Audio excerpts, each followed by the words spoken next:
Hi friends, welcome to விதைகள் study centre. இன்னைக்கு டிஎன்பிஎஸ்சியில் என்னென்ன அப்டேட் வந்திருக்குன்னு சொல்லி பார்க்கலாம்.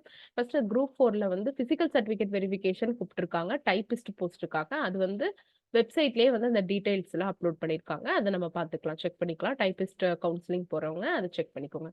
அடுத்தது பார்த்தீங்கன்னா சிலபஸ் கம்பைன்டு டெக்னிக்கல் சர்வீஸ் எக்ஸாம்க்கான இந்த 2 சிலபஸும் கொடுத்துருக்காங்க.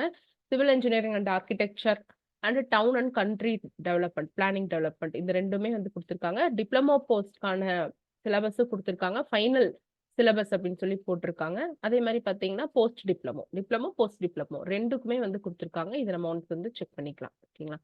அதுதான். அடுத்து வந்து பாத்தீங்கன்னா ஒரு டெக்னிக்கல் போஸ்ட்டுக்கான ஹால் டிக்கெட் ரிலீஸ் பண்ணிருக்காங்க. Hall ticket for combined technical service examination நீங்க வந்து வெப்சைட்ல பாத்துக்கலாம். அதோட லிங்க் கொடுத்துருக்காங்க, அதை நீங்க பாத்துக்கலாம். ஓகேங்களா? ஹால் டிக்கெட் ரிலீஸ் ஆயிருக்குது.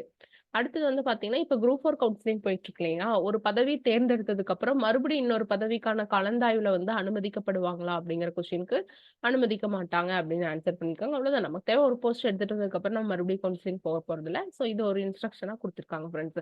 இவ்வளவுதான் இன்னைக்கு கொடுத்துருக்காங்க. நெக்ஸ்ட் வந்து நேத்தே வந்து குரூப் 2A எக்ஸாமுக்கான கேண்டிடேட்டுக்கு இன்ஸ்ட்ரக்ஷன்ஸ் என்ன அப்படிங்கிற ஒரு வீடியோ போஸ்ட் பண்ணிருக்காங்க. அது நீங்க பார்த்திருப்பீங்கன்னு நினைக்கிறேன். இருந்தாலும் இந்த டிஸ்கிரிப்ஷன் கீழேயும் அந்த நான் வீடியோவோட லிங்க் உங்களுக்கு கொடுக்குறேன். நீங்க பாருங்க. நாளைக்கு எக்ஸாம் எழுத போறவங்க எக்ஸாம் நல்லபடியா பண்ணிட்டு வாங்க. All the best friends. So 2 நேரம் எக்ஸாம் இருக்கிறதுனால ஃபுட், லஞ்ச் எல்லாம் நீங்க எடுத்துட்டு போயிடுங்க. வெளிய மேக்ஸிமம் போக வேண்டாம். ஓகேங்களா? வெளிய போயிட்டு மறுபடியும் வரக்கு ஏன்னா 1 ஹவர் 1 1/2 ஹவர் தான் நமக்கு இடையில டைம் இருக்க போகுது. அதுல வெளிய போயிட்டு உள்ள வந்துட்டு இதுக்கு இருக்கீங்க. ஸோ அதனால நீங்க வந்து லஞ்ச் வந்து எடுத்துட்டு போயிடுங்க. அதுதான் பெஸ்ட்டா இருக்கும். லைட்டா எடுத்துட்டு போங்க. லைட்டா சாப்பிட்டுங்க.